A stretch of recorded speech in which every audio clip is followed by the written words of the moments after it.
Yeah, obviously, just finished our first day on the practice field here. Preparation full speed ahead here for Army. Good football team. First thing that jumps out certainly is the effort, how hard they play and how physical they are, and they're really good at their system and what they do. And it's a great challenge. We worked hard, making sure that we got a game plan ready to roll, and making sure we get a great look this week from the scouts. That'll start with that, and be a great challenge coming in here. I guess defensively, how do you get locked in for an opponent like Army? They don't hide what they do. Yeah. How do you kind of get ready for that? Well, obviously it's a unique challenge in terms of, it's just something you don't see week to week. But our staff's done a good job, even back in the summer whenever there were some windows there, even back in spring practice, we took a couple segments there, or a day here, a day there, where we had a period, dedicated to the looks that we would see from Army, and that started way back when. These meetings, the graduate assistants have done a good job meeting with the scouts as much as possible to make sure they understand what we're asking of them and what it looks like on tape, and so that's really the big part of the challenge. But our guys certainly embrace the challenge, and it's a great opportunity to compete against a program like Army. How much of it is just kind of mental, being ready to stop their ground attack over and over? Oh yeah, for sure. It's discipline as much as anything else. Just having discipline, and I still got to tackle the ball. I still got to run to the ball, and those are things that no matter what opponent that you play, you preach running to the ball, you preach tackling. As many times as you can get hats to the football. They just happen to have a couple more than one ball carrier available on certain plays, and you got to have enough discipline to know who's got who, and that's part of the challenge. And obviously it's evolved some, but it's still the same. It's still football. Yet they're good at what they do.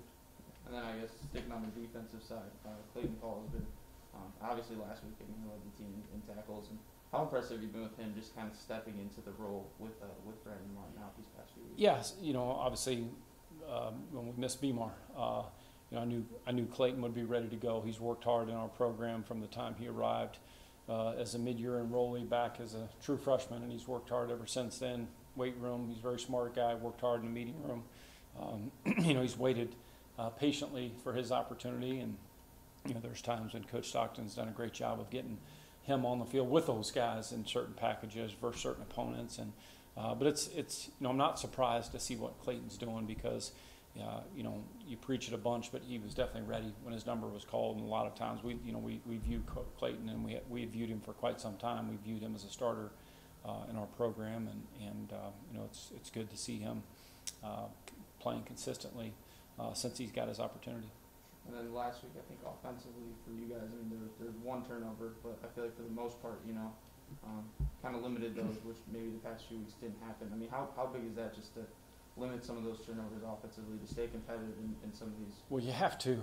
That's the name of the game. Turnover margin, you can tell a lot about. If you don't watch the game in person, if you don't watch it on TV, if you grab the stat book at the end of the game, you just look at the turnover margin, you can pretty much guess what the score was going to be or what the outcome. Maybe not the score, but you can pretty much guess who won the game and who lost the game. And so those got to go away for us. That's not a magic secret. We were first in turnover margin a year ago. It starts with us fixing our own problems, and we can get that done. We drill it every day. We work on it every single day. It comes down to decision making. It comes down to taking that from the practice field over to the game field, and we can get that corrected. That's something that I've talked a lot about with our guys in meetings and all that. Is it's a great opportunity for us, but we still have to correct our own mistakes first and foremost. And if we do that, we're a good football team, and nothing's changed on that. But you can't have turnovers. You can't lose a turnover margin and think that you're just going to overcome that every single week and get yourself into the win column. And then the last one for me, you guys obviously used 2 kickers last week. Is that something kind of we're going to see move forward a little bit, or are we going to settle on that? I think so. Obviously Jacob was unable to go the first part of the season. I thought Jake Chanot stepped in and performed what he was asked to do in terms of the mid-range field goals, if you will. Jonathan Hagee's done a great job of delivering in the kickoff situation, and so it's good to see Jacob step in there and really deliver 2 kicks kind of into the wind that were good hits for us at that time. So we'll continue to use them. Obviously one guy's range is different than the other guy's range. So we'll continue to monitor that, and Coach Jordan will keep doing a great job of putting the best guy out there. Mike, not like to denigrate any one guy in particular, but how important is knowing your personnel in a game like this, or is it more system based where you just have to be locked in? And I mean that from the standpoint of like they've run like 14 different guys. Mm-hmm. Do you have to be aware of which backs are in at which times, or is it more system oriented? I think it's more about discipline, and somebody's got to have the quarterback, somebody's got to have the running back, somebody's got to have the wing, somebody's got to have the receiver, somebody's got to have the op. And there's different options on each play, and on each one of those plays, any one of those options can get the ball. So you got to do a good job of just having discipline.